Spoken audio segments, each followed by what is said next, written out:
I'm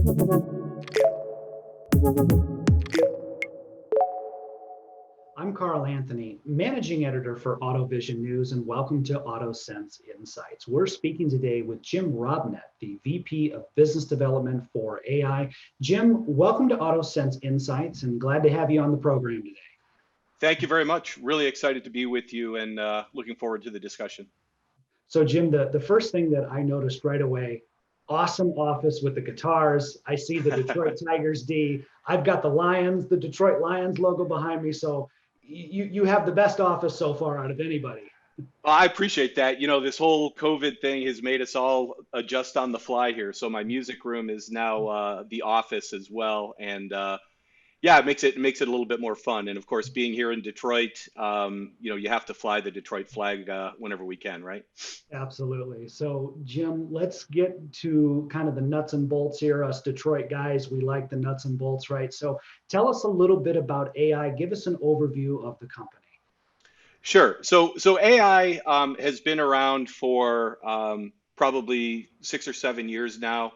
Um, the founders, including Louis Desan, our CEO, came from the aerospace and defense area where they were working on the same problem of perception and classification, but really in the military space. And the insight that Louis and the initial founders had was they could use some of the technology that they had developed for these very high-priced missile defense systems and ground targeting systems to really help move along some of the things that were holding up the deployment of autonomous vehicles. And we'll talk more about that as we go on, but it really comes into providing more intelligence at the edge so we can make better decisions faster, help our partners make better decisions faster for these vehicles. Right. And one of the central components of those vehicles is LiDAR. And I recently heard you, Jim, and an AI give an overview of the LiDAR market. So let's start there. Sure. Provide us a quick snapshot of the automotive LiDAR market today, and where do you see it going here in the next few years? Yeah, well, I think if we look at where the energy is now from a deployment standpoint and what customers are really pushing the market forward, we still have kind of these, we look at the automotive market in maybe three broad categories. One is obviously robotaxi and mobility on demand.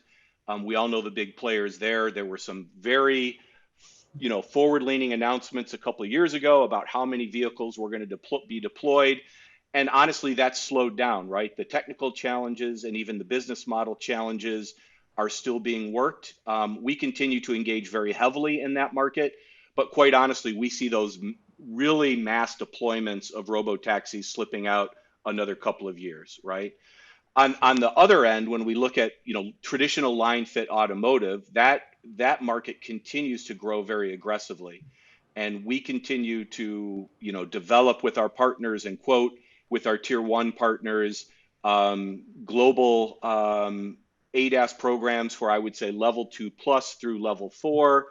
These are programs in kind of the model year 24, 25 timeline, and as you know, what we're going to see, of course, is initial deployment for LiDAR in premium vehicles, luxury vehicles, and over time, that will penetrate just typical as any advanced technology would. But we're very excited about the progress on the ADAS front. Maybe not surprisingly, we see maybe the most activity in the trucking and delivery segment.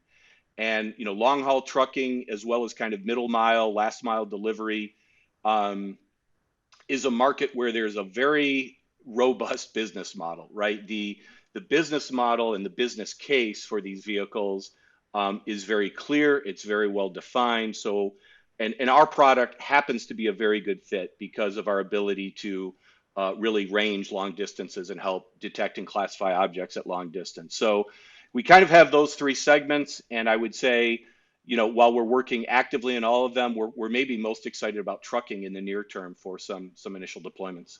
Sure. And Jim, that's a good segue then to the next question. So we had mentioned at the beginning the aerospace applications, your founders having experience there, automotive and trucking. But so beyond automotive then, what other markets today are adopting LiDAR? Yeah, well, there's the natural extension into the kind of construction, mining, heavy duty off highway applications. There's a lot of logistics, even aerospace and defense. We continue to be active in, but I would say our next to traditional automotive as it's defined, I would say ITS applications are becoming very exciting for us. So if you think about using the LiDAR sensor outside of the vehicle, either in an intersection or a station or somewhere where you need to track and define what's happening, these applications are starting to go into mass deployment now. And again, our sensor, because of the configurable nature through software, allows these applications to be spun up very quickly. And so I would say ITS is really the next area that we're looking after automotive. Sure. And so let's kind of follow that train of thought then, Jim. In the automotive market, your customers are OEMs and your partners are tier ones, right? So what do you hear from them consistently in terms of their biggest challenges? So what are the biggest challenges right now when it comes to developing, say, a level 4 system, or even moving up through the other levels as defined by the SAE? What are they telling you?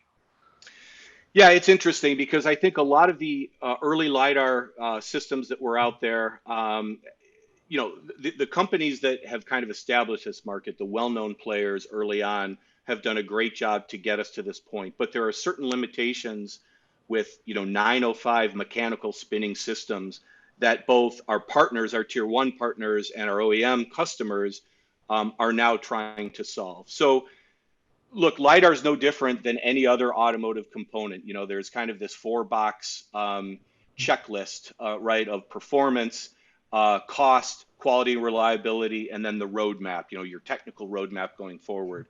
So as we engage with tier ones and we engage with OEMs, it's of course performance. If we can't help them unlock these use cases of high speed, small object detection at distance, you know, the market's not going to go anywhere. At the same time, we need to do that at a cost that is in line with expectations in the automotive market as we move towards mass deployment. Of course, quality and reliability is probably the thing that we hear as much as anything, right? And the need for robust systems from a subcomponent, subsystem, delivered final product to live in this automotive world, or this even, this trucking world, which has even more severe requirements. And again, having brought these subsystems and components from the aerospace and defense industry, where they're very well proven, I think gives us a real benefit there. Of course. And so speaking of benefits, Jim, and I just let's go back for just a second. I hate to kind of run you all over the place here, but we've spoken about your LiDAR platform. So let's just have a quick refresher here. So maybe for one of our viewers who's not familiar, so what is LiDAR? Let's have a refresher on what LiDAR is, but then more specifically, how the AI LiDAR solution is different. Sure. So LiDAR basically, you're shooting photons out into space and you're getting the reflection or the returns of these photons. You're measuring how long those take to come back, and you're basically using LiDAR to paint, create a 3D point cloud of the world around you, right? And so as we look at the sensor, constellations that these cars have, including radar, camera, ultrasonic, LiDAR is now becoming, in many ways, the prime sensor, because ultimately it's a deterministic look at the world. So physically that your photon bounced off an object, and you can actually calculate that distance, the shape of that object, right? Where in other sensing modalities, you're really inferring that. Even with the camera, right? Cameras are great for recognizing and classifying objects within a certain distance, but calculating that distance with a camera is still a challenge in many ways. So there's different kind of categories of LiDAR, and I think we can start with, we can talk about Velodyne, right? The industry leader in terms of systems that are out there. They've gotten the industry, the Velodynes and the systems that emulate that have done a great job to this point, but they're mechanical. They have a challenge with the 905 wavelength in terms of actually being able to put out enough power to get to these long distances. So what we're seeing now is a movement away from, these mechanical spinning systems into more solid state type systems. And, those fall into a few groups. We use a very high frequency, very, very small MEMS, basically a solid state MEMS device, um, operating with a 1550 nanometer laser system. And I think we'll talk more about this, but the key advantage that AI brings in is that we're agile in terms of our software configurability of the scan pattern. And this is a pretty revolutionary concept. And when we have this term that we call IDAR, and this is really the intelligence that we bring in being able to deploy a unique scan pattern based on the scene. And I'll talk a little bit more about that as we move on. But Sure. really now the industry is moving away from these mechanical spinning systems into more solid state based systems. And I think we're fortunate that we have the right technology with the right performance at really the right time now. Right. So Jim, something that you said, it reminded me about your business model, and I want to come back and I want to ask you about your business model in a second, but just staying with the technical conversation here, you had announced a new sensor platform called Foresight. I know that your customers are excited about that, so tell us a little bit about that. We'll kind of just stay with the technical theme here for a minute. Yep. Well, the Foresight is really our first real product for AI. We've had a development platform out there for a while where we've engaged very heavily with key customers and key partners, and have gotten a lot of feedback from what they need in a sensor. So this is a sensor that's really focused on, I would say, the mobility market, the ITS market, some early trucking and other applications. You can think of a field of view from 60 to 120 degrees horizontal, 30 degrees vertical, very, very high angular resolution to 0.025 degrees, and ultimately the ability to range from 0 to 1,000 meters. And we are actually quoting a specification of being able to detect a 10% reflective object at 300 meters. And so this is really groundbreaking performance with a cost profile that's now going to allow this sensor to be easily adopted by mobility platforms, again, other ITS platforms, trucking, and even serves as kind of an early A sample into the ADAS world. So with that type of performance at a very low cost basis, yeah, we're getting a lot of excitement from the market, and we're very excited about the traction that we're getting as we start to ship some of the early engineering samples to customers right now. Of course, and with COVID-19 and how that has changed the landscape here, it's my understanding that you kind of took that and ran with it, and so you built a low latency, high resolution, interactive demo system on a gaming platform, which is This was really idea. this has been really exciting, and it kind of goes back to our president Blair LaCourte. He's got two kids that are Fortnite gaming champions. Yes. And he saw what they were doing with this platform, and he worked with our marketing team to be able to use this as a way to demonstrate real-time demos to our customers with, as you say, very low latency, very high bandwidth, and very interactive. So typically we would contact our customers in advance. We would ask for some specific challenges or use cases that they would like us to demo. We'd build a specific demo around their vehicle, their mounting height, their type of use cases, and we would do typically a 45-minute to an hour demo. And honestly, people were blown away by this because of the fact that we've all been kind of trapped at home. The ability to actually see the sensor out in the wild, in challenging weather conditions, in challenging environmental conditions, on the highway, in urban scenarios. It's been really fun, quite honestly, to find a way to connect with our customers and to keep this progress moving forward in terms of customer engagements. Right. So with the customer engagement in mind, we've talked a great deal about the innovative technology and the innovative solutions that AI has, but it's not just your technology that's different, it's also your business model that is different from other LiDAR companies as well. So Jim, can you walk us through that a little bit? Sure. So the business model has a few different aspects to it. And I think, um, the first place to start is really our go-to-market model, right? And for mobility customers, you know, and I'm going to say low volume in the thousands or 10,000s of units over the next few years, we will work with a contract manufacturer and we will act as a tier one and we will deliver those samples to our customer.